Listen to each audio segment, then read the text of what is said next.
Hello friends, स्वागत है आप सभी का ई लर्निंग विद दुर्गेश में। सीडीपी की इस महत्वपूर्ण प्रैक्टिस सीरीज में मैं मुकेश आप सभी का स्वागत करता हूं। फ्रेंड, इस क्लास में फ्रेंड हम लोग बेहद महत्वपूर्ण प्रश्नों पर डिस्कस करने वाले हैं जो आपके आगामी परीक्षाओं में आने की पूर्ण संभावना है या प्रीवियस ईयर में ये सब प्रश्न आ चुके हैं। ऐसे प्रश्न फ्रेंड इसमें काफ़ी सारे जो प्रश्न हो प्रीवियस ईयर परीक्षाओं में आ चुके हैं।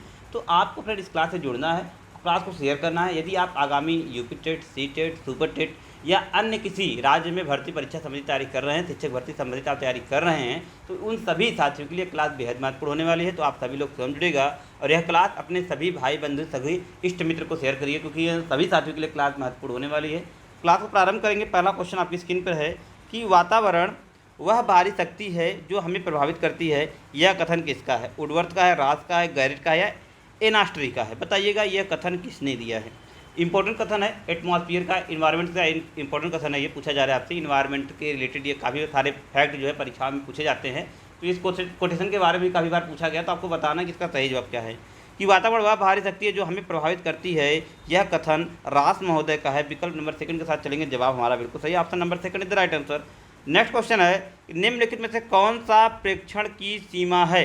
लोगों के व्यवहार में परिवर्तन होते रहना, विकास संबंधी सूचनाओं का स्रोत, कारण संबंधित कारकों को बताने का साधन नहीं है, उपयुक्त सभी। निम्नलिखित में से कौन प्रेक्षण की सीमा है? बताना है सही जवाब क्या है। तो देखिए, प्रेक्षण की सीमा कौन कौन, मतलब सीमा मतलब क्या? दोष। अगर आपको ये सीमा वर्ड से कन्फ्यूजन है तो समझ लीजिएगा दोष पूछा जा रहा है यहाँ पर। जैसे गुण दोष होता नहीं है, तो वही प्रेक्षण के दोष पूछे जा रहे हैं। तो लोगों के व्यवहार में परिवर्तन होना, ये भी दोष है। विकास संबंधित सूचनाओं का स्रोत, ये भी आपका दोष है। कारण संबंधी कारकों का बताने का साधन, ये भी दोष है, नहीं है। और बाकी उपयुक्त सभी यहाँ पर ये सारे जो है ये दोस्त हैं। विकल्प number D the right answer. विकल्प नंबर डी इस प्रश्न का बिल्कुल सही जवाब है।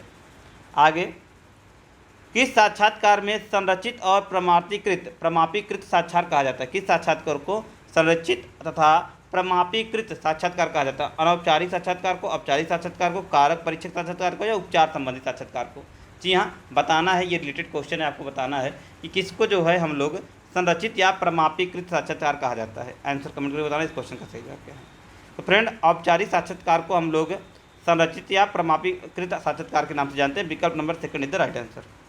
नेक्स्ट है, मस्तिष्क के किसी भी भाग में यदि कोई दोष आ जाए तो उसे इससे बालक होता है। मानसिक विकलांग, मंदबुद्धि, ए और बी दोनों या इनमें से कोई नहीं। तो बिल्कुल सिंपल सा क्वेश्चन। आई होप तुम्हारे सभी साथियों का जवाब इसका बिल्कुल सही है। बिल्कुल समय नहीं लगाएंगे, आगे बढ़ेंगे। ए एंड बी दोनों इज द राइट आंसर इसका, क्योंकि उससे मानसिक विकलांगता और मंदबुद्धि दोनों की श्रेणी में रखेंगे। विकल्प number third is the right answer. आगे, अनौपचारिक मूल्यांकन का प्रकार हो सकता है पाठ्यक्रम पर आधारित मूल्यांकन, मापदंड संदर्भित मूल्यांकन, अवलोकन या सभी। तो देखिए, औपचारिक में हम लोग क्या करते हैं? पाठ्यक्रम आधारित मूल्यांकन करते हैं, लेकिन यहाँ पर अनौपचारिक पूछा जा रहा है तो अनौपचारिक में सारे आ जाएंगे। पाठ्यक्रम, मापदंड, अवलोकन, ये सारे आ जाएंगे। तो विकल्प नंबर डी इस क्वेश्चन का बिल्कुल सही जवाब है। Option number D the right answer. विकल्प नंबर डी इस क्वेश्चन का बिल्कुल सही जवाब है। आगे, किसके लिए बच्चों का शारीरिक, सामाजिक, सांस्कृतिक तथा शैक्षिक पर्यावरण उत्तरदायी होता है? जननी के लिए, और पर्यावरणीय कारक के लिए, अधिगम असमर्थता के लिए, मापदंड के लिए। किसके लिए शारीरिक, सामाजिक और सांस्कृतिक तथा शैक्षिक पर्यावरण भी उत्तरदायी होता है? आप सभी को पता है कि सिंपल सी बात है, आप सभी को जानते हैं कि अधिगम असमर्थता के लिए यदि बालक लर्निंग डिसेबिलिटी है, वह सीखने में असमर्थ महसूस कर रहा है, तो उसके लिए शारीरिक कारण भी उत्तरदायी हो सकते हैं। सामाजिक, सांस्कृतिक, मतलब ये सारे जो है उत्तरदायी हो सकते हैं। इसलिए विकल्प नंबर 30 प्रश्न का बिल्कुल सही जवाब है। आगे, किसके लिए बच्चों का शारीरिक, सामाजिक, सांस्कृतिक तथा शैक्षिक पर्यावरण उत्तरदायी होता है? यदि क्वेश्चन वही फिर से रिपीट हो गया, इसलिए इसका भी जवाब वही हो जाएगा। ऑप्शन बढ़ेगी आगे क्वेश्चन की तरफ। मूल्यों का विकास किसके द्वारा होता है? प्रत्यक्ष, अधिगम के द्वारा, पहचान प्रक्रिया द्वारा, ए बी दोनों के द्वारा, इनमें से कोई नहीं। मूल्यों का विकास किसके द्वारा होता है? आंसर कमेंट करके बताना इस प्रश्न का सही जवाब क्या हो जाएगा। तो मूल्यों का जो विकास होता है प्रत्यक्ष, अधिगम के द्वारा भी होता है, पहचान प्रक्रिया के द्वारा होता है। इसलिए विकल्प नंबर 30 प्रश्न का बिल्कुल सही जवाब हो जाएगा। चरित्र आदतों का पुंज है, यह कथन किसका है? यह मत किसका है, यह कथन किसका है? सैमुअल इस्माइल का, जीन पियाजे का, बी.एफ. स्किनर का, या एक और आपको विकल्प होना चाहिए बैरन। जी हाँ, 4 विकल्प आपके सामने बताना है कि चरित्र आदतों का पुंज है, यह मत किसका है? तो ऐसा मत, ऐसी मतलब व्याख्या देने वाले जो मनोवैज्ञानिक हैं उनका नाम है सैमुअल इस्माइल। विकल्प नंबर 5 के साथ चलेंगे। हैबिट से रिलेटेड क्वेश्चन है। विकल्प नंबर 5 इस प्रश्न का बिल्कुल सही जवाब है। आगे, मनोवैज्ञानिकों के अनुसार नैतिक विकास का प्रमुख तत्व है? संवेगात्मक तत्व, व्यवहारात्मक तत्व, संज्ञानात्मक तत्व या उपयुक्त सभी। तो आई होप आप सभी लोग समझ रहे हैं इसका आंसर क्या हो जाएगा, क्योंकि सारे का संबंध नैतिक विकास से संवेग का भी व्यवहार का भी, संज्ञान का भी, इसलिए उपयुक्त सभी इस क्वेश्चन का बिल्कुल सही जवाब है। Option number D the right answer, option number D इस प्रश्न का बिल्कुल सही जवाब है। नेक्स्ट है समलिंगी प्रेम। समलिंगी प्रेम किस अवस्था में विकसित होता है? किशोरावस्था में, बाल्यावस्था में, शैशवावस्था में, प्रौढ़ावस्था में? तो समलिंगी प्रेम जो है किस अवस्था में विकसित होता है, आपको आंसर कमेंट करके बताना है। जी हाँ, आप सभी को पता होगा कि बाल्यावस्था में। जी हाँ, जब बालक बाल्यावस्था में प्रवेश करता है तो समान लिंगों के प्रति उसका आकर्षण बढ़ता है। मतलब जो बालक होता है वह बालक को एज ए मित्र प्रीफर करता है, और जो बालिकाएं होती है एज ए बालिका को, मतलब एज ए फ्रेंड जो है वह प्रीफर करती है। मतलब क्या है कि बालक के जो दोस्त होते हैं वो बालक होते हैं, और बालिकाओं के जो दोस्त होते हैं वो बालिकाएं होती हैं, इसलिए इसको समलिंगी प्रेम कहा जाता है। इसलिए विकल्प नंबर बी इस प्रश्न का बिल्कुल सही और सटीक आंसर है। Option number B is the right answer. Next है मनोविज्ञान शब्द का सर्वप्रथम प्रयोग किया था। मनोविज्ञान शब्द का शाब्दिक अर्थ क्या है? विशुद्ध विज्ञान, मन का विज्ञान, मन स्थिति या साइकोलॉजी? अरे भाई बिल्कुल सी बात, सिंपल सी बात है। मनोविज्ञान का अर्थ क्या था? मन का विज्ञान, अर्थात वह विज्ञान जिसमें मन का अध्ययन किया जाता है। जी हाँ, बिल्कुल विकल्प number be the right answer. आगे कुछ सोचना ही नहीं है, बी इस क्वेश्चन का बिल्कुल सही जवाब है। आगे क्या जन्मजात और प्राकृतिक जन्य होता है? मतलब इसमें 4 ऑप्शन दिए गए, आपको बताना है क्या इनमें से जन्मजात और प्राकृतिक जन्य होता है। वंशानुक्रम, वातावरण, व्यवहार और योगफल। तो आप सभी को पता है कि क्या प्राकृतिक जन्य होता है या जन्मजात होता है, आपको बताना है। 4 विकल्प है, क्या वंशानुक्रम होता है, क्या वातावरण होता है, क्या व्यवहार होता है या योगफल होता है, बताइएगा। तो आप सभी को पता है कि वंशानुक्रम जो है फ्रेंड जन्मजात होता है, और प्राकृतिक जन्य भी होता है। मतलब जैसे जिस समाज में, जिस वातावरण में बालक रहता है उसका भी प्रभाव पड़ता है, साथ ही साथ उसकी हेरिडिटी का भी प्रभाव, मतलब वंशानुक्रम का भी प्रभाव जन्म से भी पड़ता है। मतलब माता पिता के कुछ गुणों का भी संचरण बालक में होता है, तो जन्मजात भी होता है, प्राकृतिक जन्य भी होता है। इसलिए विकल्प नंबर फर्स्ट हमारे इस क्वेश्चन का बिल्कुल सही जवाब हो जाएगा। आगे समीपता का सिद्धांत किसने दिया है? काफ़ी बार रिपीटेड क्वेश्चन है। गुथरी दिख रहे हैं आपके ऑप्शन? जी हाँ, Edwin Guthrie the right answer. समीपता का सिद्धांत गुथरी ने दिया है, विकल्प नंबर सेकंड इस क्वेश्चन का बिल्कुल सही जवाब है। आगे घंटी बजाना क्या है? अब प्राकृतिक उद्दीपक, प्राकृतिक अनुक्रिया या इनमें से कोई नहीं। तो आप सभी को पता है कि घंटी बजाना क्या होता है। आप सभी लोग जानते हैं कि ये पावलाव को थियरी से रिलेटेड क्वेश्चन है, कि पावलाव को जो है कंडीशनल जो थियरी हम लोग क्लासिकल अनुबंधन का जो थियरी का लोग प्रयोग कर रहे थे, उसके दौरान जो है इन्होंने घंटी बजाना और उसके बाद फिर लार दे के भोजन देना, इस प्रकार के प्राकृतिक उद्दीपकों की बात इन्होंने की थी। तो उसी में आपसे पूछा जा रहा है कि घंटी बजाना किस प्रकार का उद्दीपक है। तो आपको पता है कि घंटी बजाना एक अप्राकृतिक उद्दीपक है। जी हाँ, अप्राकृतिक उद्दीपक, क्योंकि लार मतलब भोजन देके जो लार आना क्या था आपका, वह स्वाभाविक उद्दीपक था। तो इसलिए क्या है, विकल्प नंबर फर्स्ट इस क्वेश्चन का बिल्कुल सही जवाब है। आगे सीखना विकास की प्रक्रिया या कथन किसका है? वुडवर्थ का है, क्रोवेनक्रो का है, गिलफोर्ड का है, कोहलर का है? सीखना विकास की प्रक्रिया या कथन किसका है, आपको बताना है इस प्रश्न का सही जवाब क्या है। तो सीखना विकास की प्रक्रिया है या कथन वुडवर्थ का है, विकल्प नंबर फर्स्ट इस प्रश्न का बिल्कुल सही जवाब है। आगे गणित के प्रश्नों का समाधान किसके द्वारा किया होता है? छात्र के द्वारा, प्रयास और त्रुटि के द्वारा, पुनर्वलन के द्वारा, या अधिगम के द्वारा? तो आप सभी को पता है कि गणित के प्रश्नों का समाधान प्रयास या त्रुटि के द्वारा किया जाता है, कि जितना आप प्रयास करेंगे उतना ज़्यादा बेहतर तरीके से आप गणित को सीख पाएंगे। विकल्प नंबर बी के साथ चलेंगे, जवाब हमारा क्वेश्चन का बिल्कुल सही जवाब है। आगे सीखने के लिए कौन सा तत्व केंद्रीय तत्व है? प्रेरणा, दृष्टि, पुनर्बलन या इनमें से कोई नहीं? तो कौन सा केंद्रीय तत्व के अंतर्गत सम्मिलित है, आपको बताना है किसका संबंध केंद्रीय तत्व से है। जी हाँ, 4 विकल्प आपके सामने दिए गए हैं, आंसर कमेंट करके बताइए क्वेश्चन का सही जवाब क्या है। तो केंद्रीय तत्व में हम पुनर्बलन को रखेंगे। यदि बालक में पुनर्बलन में बालक जो है क्या है कि मतलब मोटिवेटेड है, उत्साहित है, तो वह चीज़ों को सीख पाएगा। इसलिए विकल्प नंबर थर्ड इस क्वेश्चन का बिल्कुल सही जवाब है। आगे क्रिया प्रसूत का संबंध किससे होता है? उत्तेजना से, प्रतिपादन से, कुंठा से, प्रसूत से?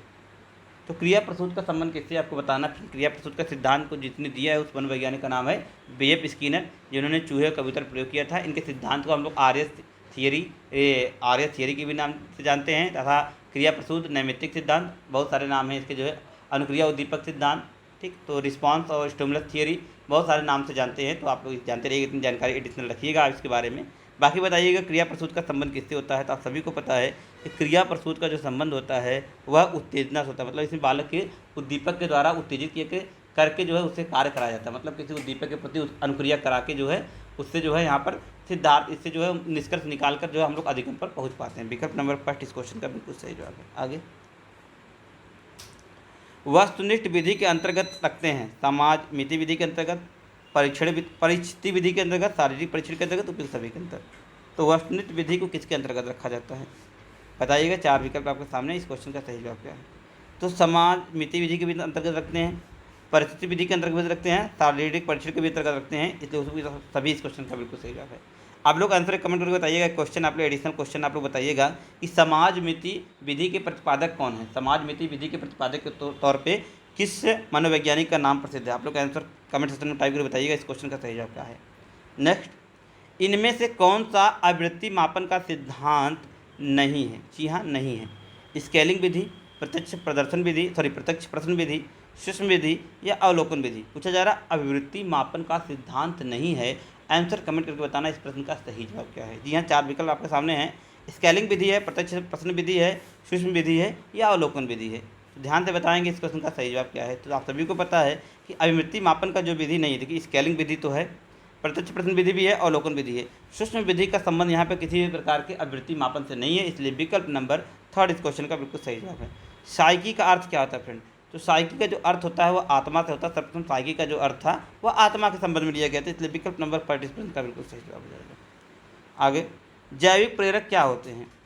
रात, नींद, गति या प्रकाश। तो भूख, प्यास, निद्रा ये सब जैविक आपके प्रेरक होते हैं। तो विकल्प नंबर नींद आपको दिख रहा है कहीं भी। जी हाँ, विकल्प नंबर बी की में दिख रहा है, वही जवाब बिल्कुल सही रहेगा। और जो भी साथी इस प्रकार की निःशुल्क क्लास करके अपनी तैयारी को बेहतर बनाना चाहते हैं, वह टेलीग्राम ऐप इंस्टॉल करके उस पर बिना स्पेस दिए ई-लर्निंग विद दुर्गेश सर्च करके हमारे चैनल, हमारी संस्था का चैनल से ज्वाइन हो जाएंगे।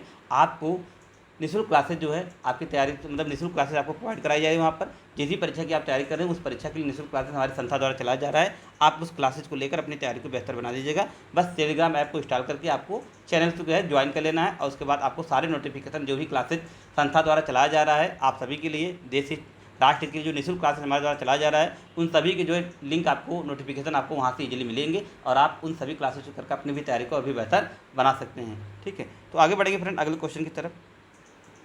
नेक्स्ट है, कोहलर ने सूझ के सिद्धांत पर किस पर प्रयोग नहीं किया था।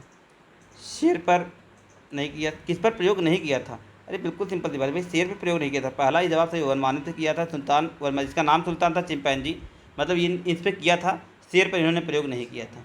जी हाँ, विकल्प नंबर 3 इज द राइट, विकल्प नंबर 5 इस क्वेश्चन का बिल्कुल सही जवाब है। बौद्धिक संक्रिया है गुणा, जोड़, घटाना। सभी लोग जानते हैं कि ये सारे संबंध, सब इस सारे का संबंध आपका बुद्धि से है, संज्ञान से है, इसलिए इसका उपयोग नंबर डी, मतलब उपयोग सभी इस क्वेश्चन का बिल्कुल सही जवाब हो जाएगा। विकल्प number 4 is the right answer. Next, मानसिक आयु का संप्रत्यय किसने दिया। जी हाँ, मानसिक आयु बटे शारीरिक आयु, वास्तविक आयु गुणे 100, ये बुद्धि लब्धि का जो सूत्र है उसमें मानसिक आयु का संप्रत्यय किसने दिया। बिने ने, बिने, साइमन, वुडवर्थ, स्ट्रैग या मैकार्थी। इंपॉर्टेंट क्वेश्चन है क्योंकि यहाँ से प्रश्न पूछा गया है, तो आप लोग बताइए इस प्रश्न का सही जवाब क्या है। तो मानसिक आयु का जो संप्रत्यय है वह सर्वप्रथम 1805 ईस्वी में 1905 ईस्वी में साइमन महोदय ने दिया है। विकल्प नंबर 1 इस प्रश्न का बिल्कुल सही जवाब हो जाएगा। आगे, इनमें से किसका भाषा से घनिष्ठ संबंध है। बालक का, बुद्धि का, शिक्षक का या नेता का। पूछा जा रहा है किसका भाषा से घनिष्ठ संबंध होता है, मतलब किसके वक्तव्य में, किसके विचारों में भाषा का प्रभाव सबसे ज़्यादा महत्वपूर्ण रखता है। जी हाँ, आप सभी को पता है कि बुद्धि का हम लोग बुद्धि का प्रयोग करते हैं, तो बुद्धि में सर्वाधिक भाषा के महत्व क्योंकि कहता है कि भाषा हमें क्या करती है, हमारे विचार जो हमारे अंदर उत्पन्न होते हैं उनको व्यक्त करने का माध्यम होता है। कि मतलब हमारे मस्तिष्क के अंदर, हमारे विवेक में जो भी विचार उत्पन्न कर रहे हैं तो भाषा के माध्यम से वह बाहर आ पाते हैं। इसलिए भाषा का जो संबंध होता है वह हमारी बुद्धि से होता है, क्योंकि जो हम सोचते हैं, जो हम विचार करते हैं, जो हम अपने बुद्धि में तर्क करते हैं, उन सभी को हम भाषा के माध्यम से व्यक्त करते हैं। इसलिए भाषा का जो सीधे सीधे संबंध होता है, घनिष्ठ संबंध होता है, वह बुद्धि से होता है। बाकी सारे ये सब कारक होते हैं, बालक, शिक्षक, नेता, ये सारे कारक होते हैं, इनके थोड़ी भाषा क्या होती है, व्यक्त की जाती है। आगे, संप्रत्यय निर्माण का प्रथम सोपान क्या है। स्थान है, पृथ्वी है, आवश्यकता है या पृथक्करण है। तो संप्रत्यय निर्माण का प्रथम सोपान आप सभी को पता है कि संप्रत्यय निर्माण का प्रथम सोपान क्या होता है फ्रेंड, वह पृथक्करण होता है। संप्रत्यय निर्माण का प्रथम सोपान पृथक्करण होता है। विकल्प नंबर डी इस प्रश्न का बिल्कुल सही जवाब है। आगे, प्रवाह के अंतर्गत तत्व नहीं है। शब्द, प्रसून, साचर या अभिव्यक्ति। कौन सा प्रवाह के अंतर्गत तत्व नहीं है या उसके अंदर सम्मिलित नहीं है। तो प्रसून को सम्मिलित नहीं किया, क्योंकि प्रसून का मतलब होता है फूल, जबकि शब्द, साचर, अभिव्यक्ति इन सबको सम्मिलित किया जाता है। विकल्प नंबर 2 इस प्रश्न का बिल्कुल सही जवाब है। आगे बढ़ेंगे, अगला क्वेश्चन है, सृजनात्मकता पर किसका प्रभाव पड़ता है। वातावरण का, अधिगम का, अभिवृद्धि का, उपयुक्त सभी का। तो सृजनात्मकता फ्रेंड सभी का प्रभाव पड़ता है, मतलब चाहे वातावरण हो, चाहे अधिगम हो, चाहे अभिवृद्धि हो, इन सभी का प्रभाव सृजनात्मकता की एक्टिविटी पड़ता है। इसलिए विकल्प नंबर डी इस प्रश्न का बिल्कुल सही जवाब। आगे अधिगम अंतरण में थॉर्नडाइक का सिद्धांत को कहा जाता है। अधिगम अंतरण का थॉर्नडाइक सिद्धांत कहा जाता है। अनुरूप तत्वों का सिद्धांत, औपचारिक नियमों का सिद्धांत, ए और बी दोनों, और समीपता का समानता का सिद्धांत। तो इसका जो सही जवाब फ्रेंड है वो आपका विकल्प नंबर ए है कि अधिगम अंतरण का जो सिद्धांत है उसको अनुरूप तत्वों का सिद्धांत कहा जाता है। विकल्प नंबर फर्स्ट इस क्वेश्चन का बिल्कुल सही जवाब है। तो ये था आपका क्लास फ्रेंड। आई होप आप लोगों ने क्लास को एंजॉय किया होगा। और जो भी साथी हमारे संस्था से नोट परचेज करना चाहते हैं उसके लिए देखिए नंबर है 6306343667। इस नंबर पे आप कांटेक्ट करके किसी भी परीक्षा की यदि आप तैयारी करें, चाहे वो आप UP TET, C TET, super TET, UPP, UP BDO, UP PGT, UP TGT, किसी भी विषय, मतलब किसी भी विषय, चाहे आप आर्ट टीजीटी साइंस, या मतलब टीजीटी आर्ट, टीजीटी साइंस, या किसी भी मतलब आप सोशल किसी भी परीक्षा की मतलब तैयारी आप कर रहे हैं टीजीटी पीजीटी में, उन सभी के भी हैंड रिटेन नोट्स बिल्कुल पाठ्यक्रम बेस्ड, मतलब जो भी आपका सिलेबस है उसके बेस्ड एनसीईआरटी कंटेंट के साथ आपको हैंड रिटेन नोट्स प्रोवाइड किया जा रहा है फ्रेंड। तो जो भी साथी इच्छुक हैं इस नंबर पे कांटेक्ट करके आप नोट संबंधी सारी डिटेल प्रोवाइड कर सकते हैं। नोट आपके हैंड तक डिलीवर हो, मतलब आपके घर तक डिलीवर हो जाएगा। उसके लिए आपको करना क्या है, बस इस नंबर पे आपको कांटेक्ट करके नोट्स की संबंधित जानकारी आपको लेनी है और नोट्स आपके घर तक डिलीवर हो जाएगा। ठीक है, तो मिलेंगे अगले क्लास में। तब तक के लिए best of luck. Thank you, goodbye, keep watching, विल एनी विद दुर्गेश। Thank you.